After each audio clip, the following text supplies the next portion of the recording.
A gente tem agora uma outra entrevista super importante com o Dr. Jarbas Barbosa.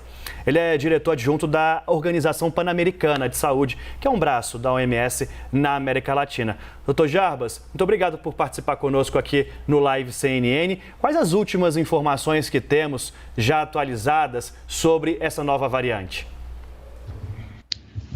Bom dia, Daniel. A Organização Mundial da Saúde tem acompanhado, né, todas as novas informações que estamos colhendo na África do Sul e em outros países. É uma variante nova. Quando surge uma variante nova, há um comitê de especialistas que faz a classificação dessa variante em duas categorias. Uma categoria que é chamada variante de interesse, que é uma variante que deve ser monitorada, e quando tem um determinado número de mutações importantes que podem significar uma mudança do comportamento do vírus, essa variante é considerada a variante de preocupação. Essa é a quinta variante de preocupação que é identificada desde o começo da pandemia. As informações que nós temos ainda precisam ser melhor analisadas, principalmente em termos de mudanças no comportamento do vírus. Primeiro, se essa variante ela tem mais velocidade de transmissão, como a Delta comprovou-se que tinha, a Gama também. Se ela tem mais capacidade de gerar casos graves, as informações que nós temos da África do Sul até o momento não falam que ela tem a capacidade de produzir mais casos graves, mas são informações ainda muito iniciais. E temos que avaliar também se ela tem alguma possibilidade de reduzir, ainda que pouco, a efetividade da proteção das vacinas. Então, a Organização Mundial da Saúde segue monitorando a grupos de epidemiologistas, de virologistas, avaliando todos esses dados e mantendo informações praticamente diárias que estamos enviando a todos os países do mundo quando essas informações vão sendo mais consolidadas. Doutor, boa tarde. A gente vê aí que está todo mundo avaliando como é que essa variante vai se comportar, como o senhor bem falou, né? Se ela é mais transmissível, se ela é mais agressiva. Em quanto tempo a gente pode ter essa resposta e o que significa o fato dela ter um grande número de mutações? Ela tem mais capacidade de, enfim, de burlar, digamos assim, a vacinação? Como é que isso pode se dar na prática e em quanto tempo a gente pode saber o que essa variante significa, se ela é realmente mais transmissível e agressiva?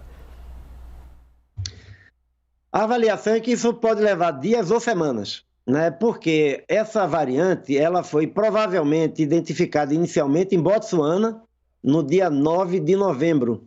Né? E agora, mais para o final do mês, dia 24 de novembro, a África do Sul confirmou um número de casos importantes. Primeiro, isso reforça que, mesmo em países da África, como a África do Sul, estão mantendo um bom sistema de vigilância genômica capaz de identificar o surgimento rápido de uma nova variante. Mas os achados de laboratório, claro, eles são importantes, e quando tem um número grande de mutações, o vírus pode ter mais capacidade de fugir das defesas do corpo, né? As defesas que são induzidas pela vacinação ou por uma infecção prévia pelo vírus, mas nós só vamos ter uma segurança de qual é o verdadeiro impacto quando nós tivermos estudos em população. Ou seja, quando nós olharmos os dados em população e verificar se ela está realmente de maneira confirmada, transmitindo-se de maneira mais rápida, como os dados da África do Sul estão sugerindo, se ela mantém mesmo a capacidade de gerar mais casos graves ou não, e em relação à efetividade da vacina, esses dados só aparecem quando a gente começa a ter casos hospitalizados que a gente pode comparar, vacinados com não vacinados. Isso é o que foi feito com as outras variantes, né? Vamos lembrar que a Delta, ela produziu uma pequena redução na efetividade das vacinas, né? A variante Delta hoje é a variante predominante no mundo inteiro, é a responsável por essa quarta onda que ocorre na Europa, mas mesmo com essa redução, as vacinas continuaram sendo muito efetivas e sendo a melhor maneira de se proteger contra a variante Delta e contra todas as outras variantes. Então, nós precisamos de mais tempo, né? Todos os dias, praticamente, avaliações de dados que vão sendo gerados para que a gente possa ter todas as informações.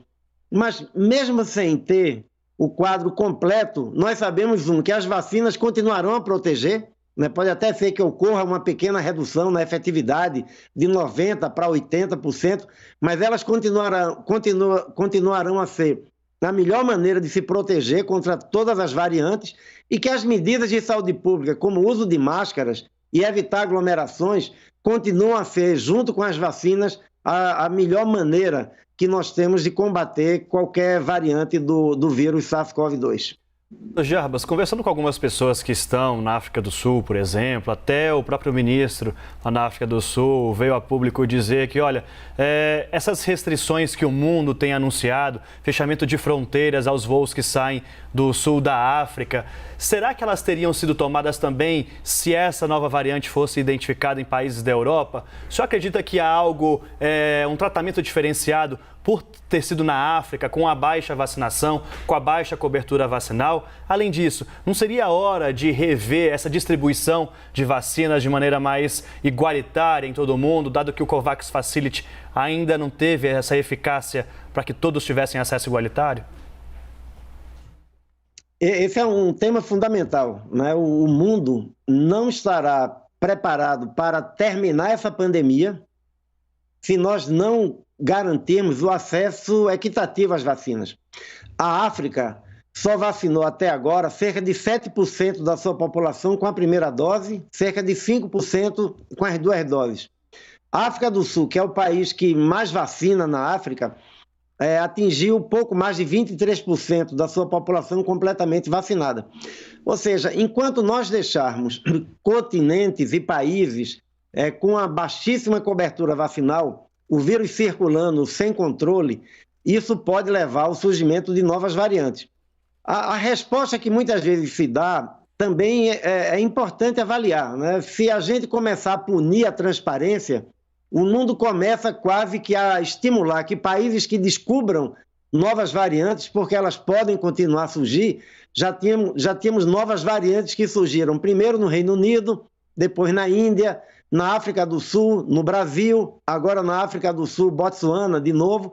Ou seja, é importante ver que medidas são efetivas para diminuir ou eliminar a possibilidade de ocorrência de novas variantes. E a medida mais efetiva é garantir o acesso às vacinas.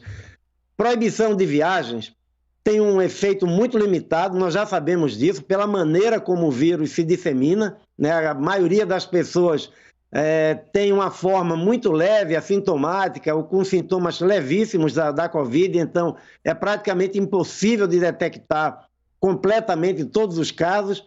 Você só faz sequenciamento genético, né, em uma amostra dos casos, ou seja, por várias características, não é muito provável que medidas de restrição de voos sejam completamente efetivas. O que será efetivo é ter uma boa vigilância, aumentar rapidamente a vacinação e garantir que essa vacinação seja equitativa no mundo inteiro. Doutor, qual que é a situação hoje do Brasil em relação à pandemia? A gente vê que vem melhorando aí com o avanço da vacinação. E, diante dessa nova variante, a gente tem um cenário um pouco melhor hoje aqui no Brasil. A gente pode ter uma situação que pode se agravar muito ainda? O Brasil e a América do Sul, de uma maneira geral, têm tido uma redução muito consistente de casos, né? Isso se explica provavelmente pelo aumento da vacinação, que apesar de ainda não estar no nível capaz de sozinha controlar completamente a transmissão, mas vem crescendo muito. Eu creio que é um esforço grande que tem sido feito no Brasil e é um esforço importante, a população tem participado, né? Mas é muito importante lembrar que só se está protegido quando se completa a vacinação, ou seja, quem tomou só uma dose não está protegido.